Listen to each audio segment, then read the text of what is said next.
We're here at Bentley College for this conference called Making Media Now.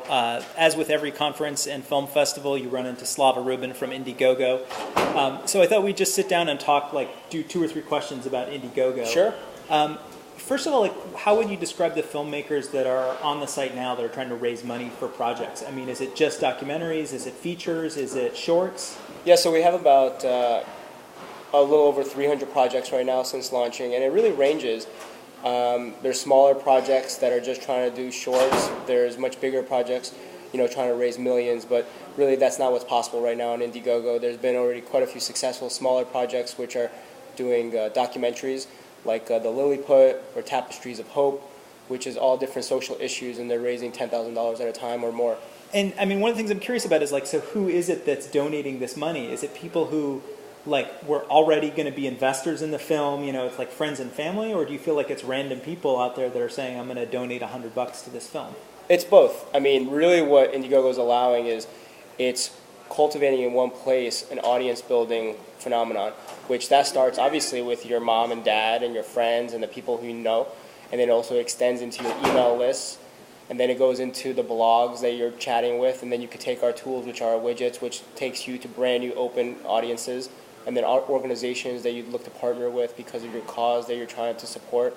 And it's actually, some folks are giving money that's your best friend, and some folks never met these people and they're trying to support the cause. And now, I mean, one thing that if I were in your shoes, that I would be trying to do is to go to a filmmaker that's really well known and has made features or made documentaries before. I mean, look, to go to, a Michael Moore, right, or, to go to Ed Burns, or to go to Errol Morris or someone and say, look, just use our site to raise $10,000 of the budget for your next movie, and that would give you such a big, stamp of approval.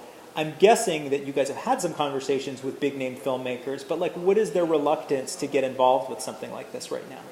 Well, I mean, it's actually not reluctance. Overall, there's been a lot of positive feedback. We're still waiting for all the introductions from you, Scott, to all the right people. No, but really, it's very opportunistic, where when we meet the right people, we do pitch them, and they have been engaged.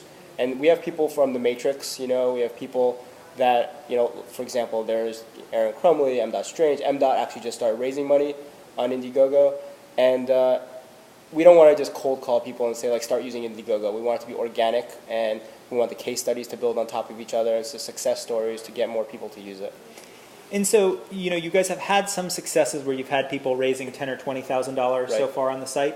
I mean, the other thing that I think would be interesting, I mean, I don't know, how big is the total budget of those movies that have raised $10,000 or $20,000 on IndieGoGo? So there's perfect examples is The Lilliput. So Lilliput is really more of a $200,000 project that they raised $10,000 on IndieGoGo, and if they didn't have that, they wouldn't be able to go shoot in Poland, and that helped them get a grant. Then they got a Fulbright grant of $25,000, and before you know it, these chunks of money are building on top of each other, and they're validating, the next step.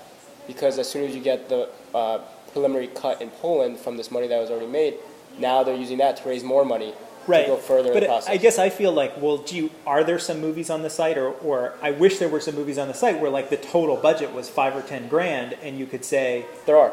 Are there? And have they raised it yet, or they're kind of still working on it? Oh, actually, there's a few movies that their budgets are $1,000. Smaller, first-time filmmakers, high school stuff. And now they're working on those projects. So you'll have some finished films. We're actually hoping. I mean, I can't really speak for it exactly, but by the end of the year, we might have a film or two that has used the IndieGoGo platform, and even maybe Sundance potential. All right, cool. Well, nice to run into you as always, and thanks for chatting with the CinemaTech readership and viewership today.